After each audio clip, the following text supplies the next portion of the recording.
Hello and welcome to Talent Ed, a podcast produced by the team at Chapter 2. Today, I'm joined by my friend and former colleague, Amina Folarin. Amina is the Global HR Director for Oliver, the agency that builds in-house agencies for brands.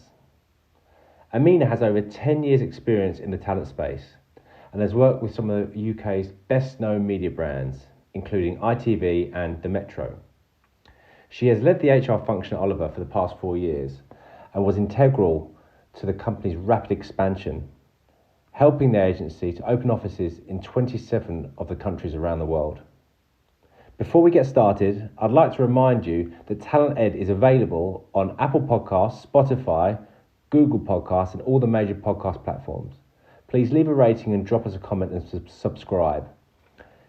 Here's my conversation with Amina in full. Enjoy. I must say that, Amina, you are probably the most amazing HR partner I could ever ask for in my You're time. too kind, Leo. You are a partner and an educator when it comes to all things HR, which is brilliant. And I really valued having you by my side when we were opening up all these countries for Oliver. As you know, I've stepped on into this world of employer branding and recruitment talent acquisition now. And what I've seen in the marketplace and what I've experienced is a massive shift from when I first started this and set out to do Chapter 2. It was all about the fact that brands had to put out a really engaging content and engaging literature out there to win the attention and entice people to come and work for them. Now, fast forward that to COVID, and in August, we're going to have in the region of 8.4 million people come off furlough and 800,000 students hit the marketplace. I'm really keen to understand from a number of employer brand professionals what impact you think this is going to have on the employer brand strategies that you're setting out for 2020 and maybe 2021. So how do you feel that the market's going to change over the next few months, really? And how did you handle it before? I think, it's going to be interesting because there is still a lot of talent that won't have been impacted by COVID-19. And I think there will still be benefit in making sure your brand strategy is on point to entice them to leave, from one employer to another. I think, where people have relative levels of job security, they'll be less likely to jump ship where they're still employed. So I think keeping a positive brand, an employer brand, is going to be part of that, so that people feel like they're joining a growing company with with cash in the bank, and kind of in a good future ahead of them. I think for the people that are unemployed and the people in the marketplace, again, it's people are going to be looking for companies that have a bright future ahead of them. And so I think the stories have to be around, here's how we've grown. And even for us particularly, it's like, here's how we've still grown during COVID-19, or, we only furloughed 5% of our organisation, and here's how we pivoted to make sure that we kept hold of people. So I think companies will still need to tell their stories to make sure that they are attracting the right candidates, because the market is going to be flooded. So it's how do you make sure you're getting the right candidates applying to you, and also once they've applied, making sure that you keep them interested, because where businesses like ours that are still growing, that still have vacancies, are still going to be fighting to get the cream of the crop of what's out there. So it's important that your brand is in a strong position to just attract those candidates naturally. That's brilliant. That's a really good insight. And so you do still think then there's going to be this sort of layer of what we might identify as top talent that's going to be retained into their existing businesses that the brands are still going to want to fight for. And what do you see as the best avenues to get the attention and effectively win those candidates over to your business? So you might have a potential candidates that have been in role for 5, 10, 15, 20 years. They've shown incredible loyalty to that company, but you want to target these guys, right? Because they've been looked after by their existing businesses. You want to attract these guys over. They probably only have a very small window of negativity where they might have a look around. So what ways have you used and what methods have you used in the past to sort of get the attention of this talent to win them across? 'Cause I know, Oliver's taken on some amazing talent over the last couple of years, especially in the sort of, senior client areas. I think for us, and one of the things that I didn't do when we kind of went into COVID-19, which I think a lot of businesses did have to do, is I didn't knee jerk and start downsizing the recruitment team.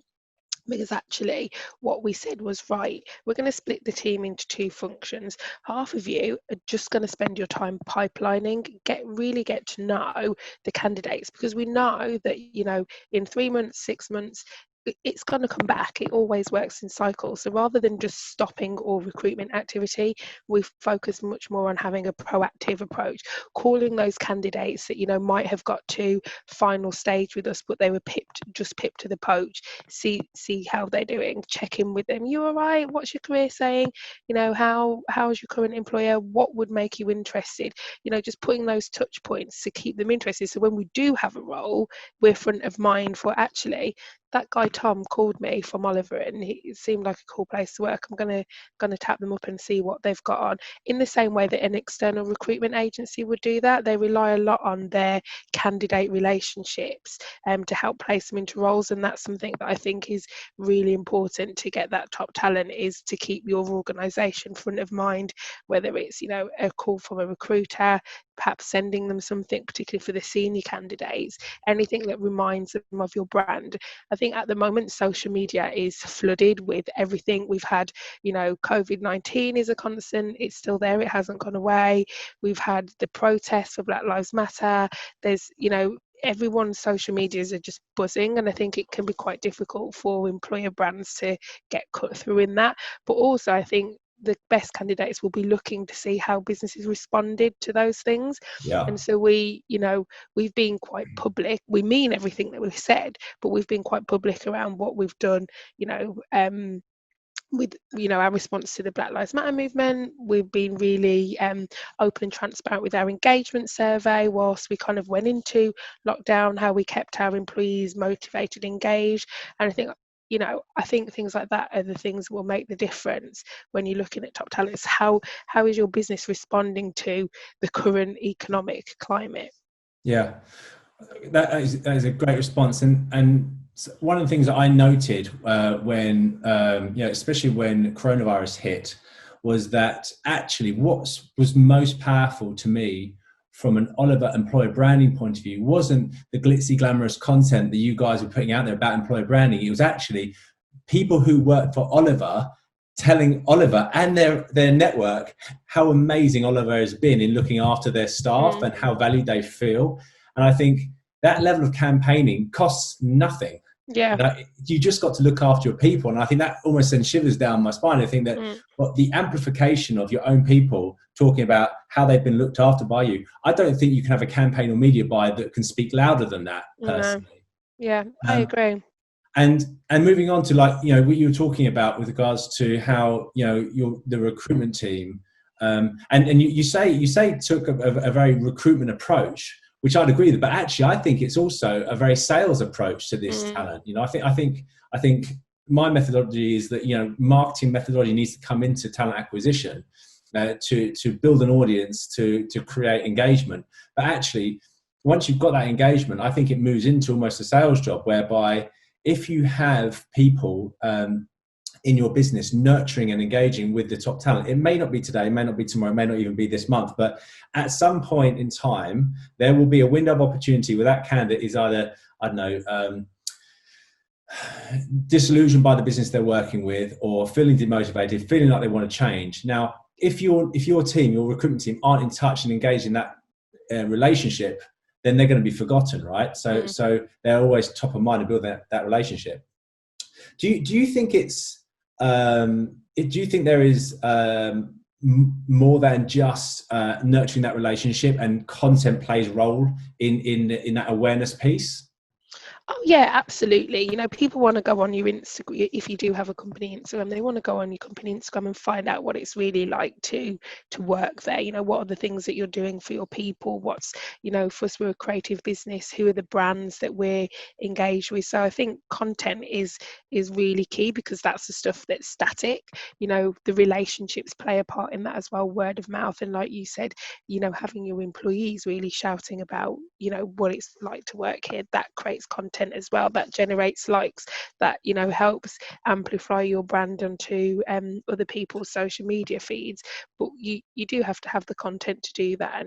And things that we've had time to do, because we do have less roles, is giving people a snapshot of a day in a life of what a trans creation executive Brilliant. does. And all things that people wouldn't have had to, if we tried to get fancy recording equipment when we're all in the office, it was impossible. But we can sit people in front of a Zoom for half an hour, and one of the recruiters can ask them questions, so people get an idea. To your point around the graduates, actually giving the graduates an idea of what are some of the types of roles that exist within our organisation, and what do we look like. And that's been particularly helpful as well in markets where perhaps we're not as well known as a business.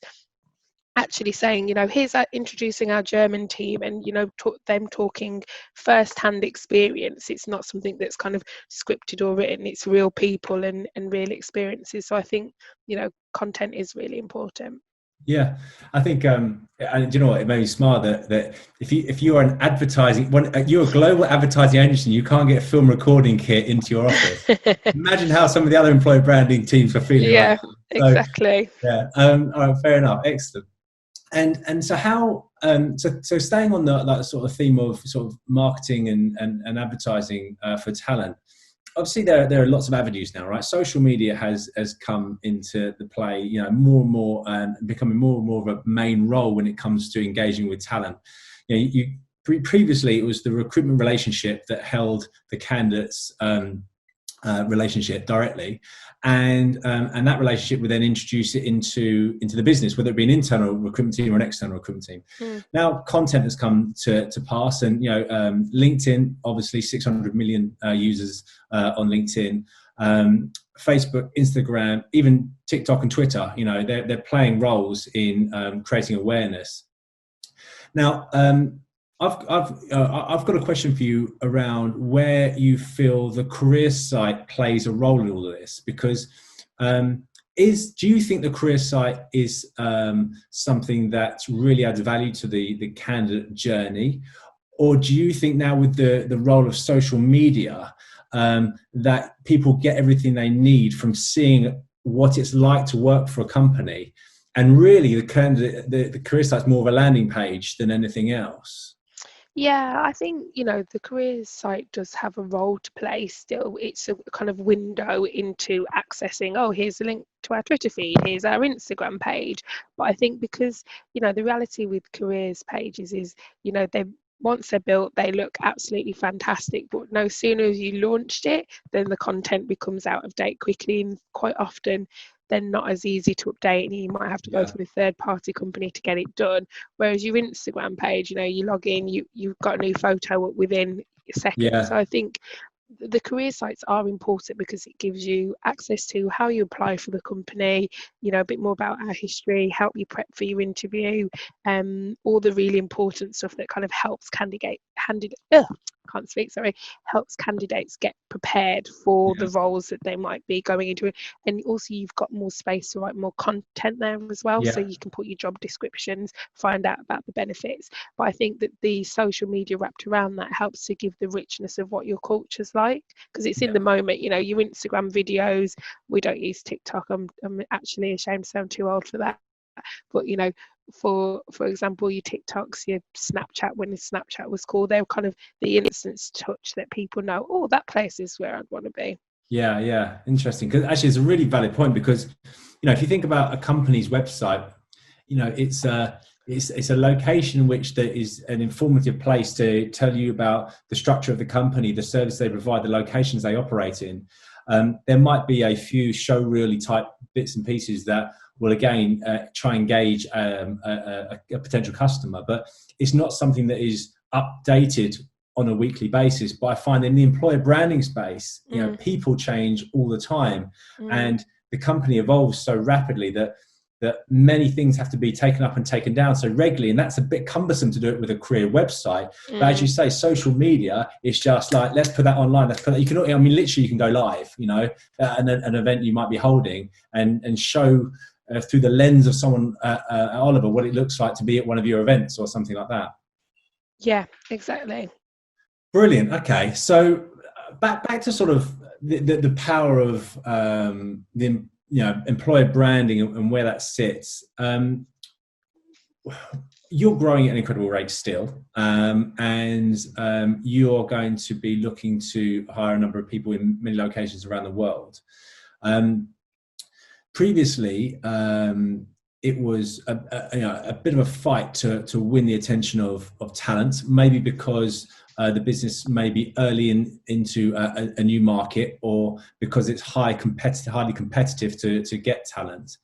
But with sort of a massive glut of talent coming into the marketplace, what does your talent strategy look like over the next couple of months to the end of the year?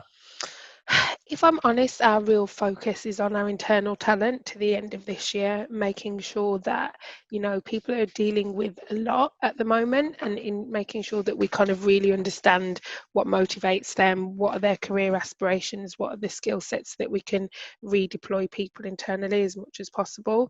In terms of our external talent strategy, where we are moving into new disciplines and verticals, it's making sure we understand who are the kind of movers and shakers in that space, what are the kind of skill sets, and also who would our biggest competitors be in that space, so that we can ensure that we are attractive as an employer.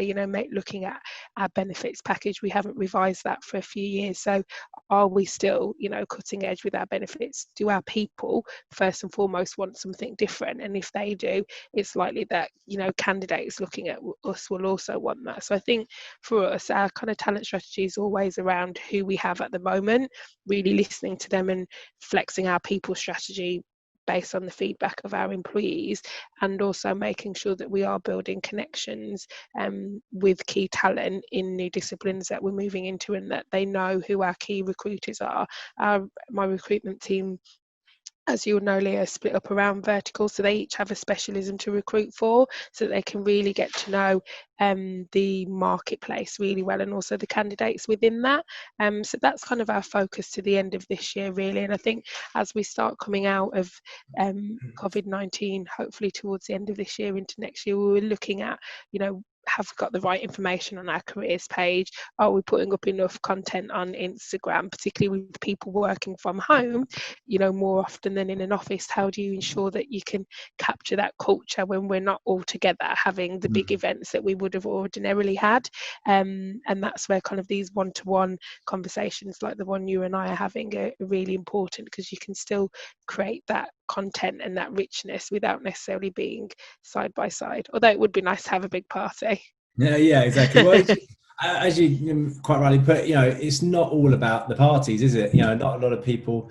I know you've done, and maybe you can elaborate on it. You've done a great amount of work on what makes our employees, or sorry, that's a slip of the tongue. Our employees, my old version coming up. What makes the Oliver employees tick? If you like, and what's most important to them. You had a very specific approach about finding out what is it the Maslow hierarchy of needs you used? Well, yeah, we do. We use Peakon, which is based on Maslow's hierarchy of needs. So technology, being, I don't know if it's because I'm lazy or because, I'm a millennial, if that's what you want to call me, but I think that tech, it can really unlock a lot of power for a people strategy. So we base our whole people strategy, and still do, around Peakon. We do a regular monthly employee engagement survey. Sorry, for those that don't know what Peakon is, do you want to give a quick overview? Oh yeah, sorry. It's a engagement survey platform. But what I like about Peakon in comparison to just giving them a little plug here. You What are I like actually, about Peakon in comparison to other engagement survey sites is just the quality of the data that comes out of it. It's really intuitive, and I've worked at businesses where the engagement surveys happened once a year, and you just had all this data that by the time you'd got around the whole business giving them their feedback, it was time to do the engagement survey again. yeah. Whereas actually managers can log on, they can see their dashboard, they can see what their teams are saying, they can download a presentation that's already written for them. So we use that a lot in kind of making key decisions around what's important for our people when it comes to their development, their benefits, reward, and whether we're communicating with them enough from a senior leadership perspective, whether their managers are doing a good job for them as a manager. It's kind of multifaceted, and so that's how we kind of build our whole people strategy, is entirely around employee feedback. Which is brilliant. And this is a global platform, right? Yeah, it's global. So we currently use it in over 40 markets globally. So it also has some language functionality built into it, so people can respond in local languages if they don't speak English. But as a kind of master user, I can click a button, it'll translate what they've said for me. That's So that's great. really Really, really handy. good. Yeah. So is there, when it comes bringing us back to employer branding then, and the use of content and marketing to attract talent, what does Oliver currently have an employer branding content strategy, or are you mainly working with the sort of existing recruitment teams and their relationships? Yeah, I wouldn't say we're not sophisticated enough yet as a team.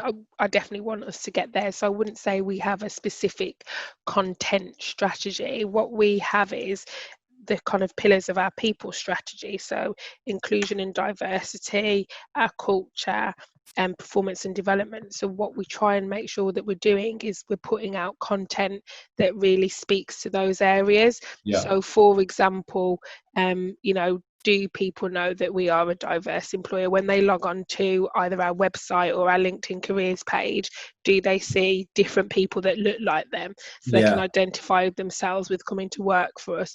When we're putting up our job descriptions, have we put the link to our benefits website so people know what our benefits are, that actually Yeah. we offer flexible working, and we offered that before we were kind of in this world of everyone working from home. So we don't have a kind of really glamorous content strategy. We've just tried to base it around what do we already have in place that we can amplify and share with people. And there's definitely some gaps in there. We're not perfect, but we try and kind of take what we've got, and where we haven't got anything. So for example, I think I mentioned earlier in the call, our in our German market, people didn't really know that we actually had quite a decent presence in Germany. So we got our teams in Germany to do some recordings on kind of, this is their office and this is what it's like to work for Oliver, and kind of why they like to work here. And so now we've got more content that we can use to send to candidates whilst they're applying, but also that's static on the careers page so that people know, okay, they are a serious company, because sometimes people don't know that. Well, I think the main themes I'm getting from you there are, though, and the main reason I'm doing this podcast is that I can talk to people like you in this dialogue. I can publish this, and people who head up employer brands and HR teams for smaller businesses can glean some of the experiences that you're giving in here. And the main theme that I'm getting is the fact that it doesn't have to cost a king's ransom to create content to promote your employer brand. Something as simple as an iPhone and allowing your own employees to tell their stories can be as dramatic and as impressive to a potential candidate as it would be as a large-scale marketing campaign. You don't have to put tens of thousands behind it. You just have to tell true stories. Yeah, I would 100% say that. Although I would say if you keep your marketing team out of what you're doing, it's a little bit easier. Because naturally they want everything to like really be in line with the brand, and and that stuff can sometimes slow you down. But I think finding people within your own department that are interested in it, they're interested in creating the content, they want Yeah. to reach out to your employees and help get the word out, that really makes a difference as well. We've got someone in our team that's reaching out to the business to help create content, and it's making a difference having someone that A, enjoys it, and B, can spend some of their time focusing on it. It means stuff happens. Yeah, and I think speaking of sort of the job that I do, and the conversation I have had with a number of employer branding leads and that sort of stuff is, I find it really hard to work with a company that is effectively got what I see as a thin veneer. They want to talk about diversity and inclusion. They want to talk about all of the great things that they do, but they don't really do them in reality. And you can't market a product like that. You can only market a product and something that is genuinely and authentically there. And the best teams that I've ever worked with are the ones that just live and breathe it, but just don't know how to talk about it and how to promote it. And they've got such a rich level of content. There's a local agency, or local, not agency, there's a local finance firm here in Jersey that I was talking to, and they do so much work for their employees, but they just don't know how to talk about it. So it's almost just like, rich pickings for me, really, when it comes to amplifying that sort of brand. Yeah, there's lots of companies that don't know how to start, and that's why companies like your own are so important, because people just don't have the bandwidth, and nor do they know what's the best place sometimes. What should they be doing? Yeah, no, absolutely. I want to talk a little bit about job descriptions. And I've got a view of job descriptions. I think they are long and boring, and they're full of copy. Sometimes that's because the ATS that people work with doesn't allow people to be creative. I'm not sure, but I've got this firm belief that a picture can tell 1,000 words, and the brain processes video 60,000 times faster than copy. So question for you, why are job descriptions still so copy orientated? Because we're creatures of habit, aren't we? So even though you've got kind of millennials and the other generations coming up behind them that kind of want to do things differently, that's all they know. So they just still, that's how they were hired, was by a JD. And I also think when people write job descriptions, they have this habit of like writing it's almost I think managers particularly write job descriptions like a shopping list of if they could have, because typically you write, most companies, not all, will write a job description at the point that they're about to hire someone, and it is a bit of a shopping list. We need someone that can do this, and this, and suddenly you've got like a page worth of things where someone would need to be a unicorn with 3 arms, 3 legs, able to code, sing, and hop on 1 leg to be able to get the job. And I think that's part of the problem is, actually the recruitment team, your talent function, really needs to have a good relationship with them, to partner with them, to say, okay, do they really need 10 years experience for this job that pays 20 grand a year? Let's face it, they probably don't need it. It's an entry level position. What are the skill sets and the competencies that we could test elsewhere that experience won't necessarily dictate? But I think it's a journey, because people naturally default to experience, and that's what goes in the job description. But I think we need to be much more open as hiring managers and think, okay, what are some of the past experiences, even taking into account life experiences, work moms that have stayed at home, they gain so many different skills from like managing the family accounts and managing multiple different kids' schedules. None of that's taken into account when returning moms have had a break from working to raise their families. And I think that actually we should focus much more on the kind of the competencies rather than past experience.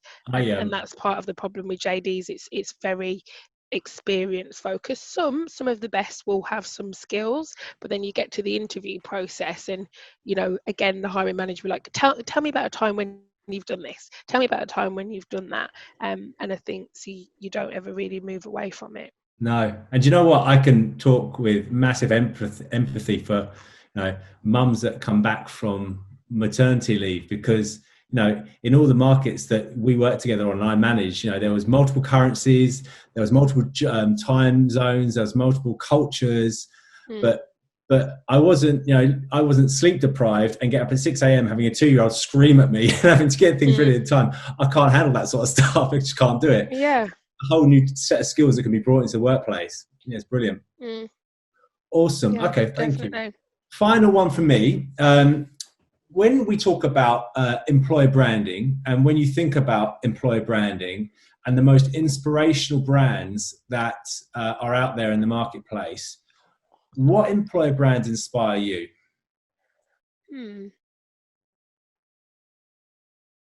Monzo do it well.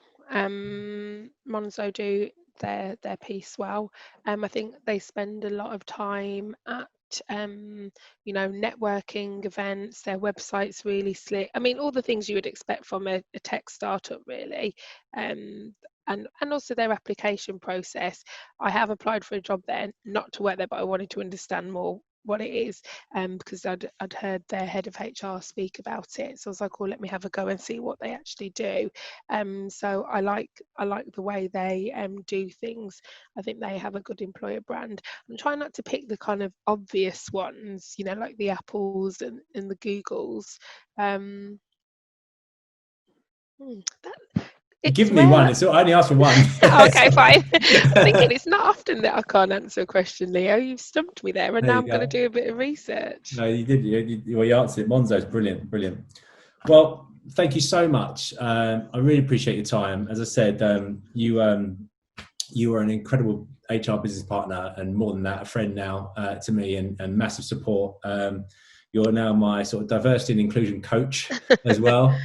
So I really appreciate your time, and thank you very much. Thanks for having me. Pleasure.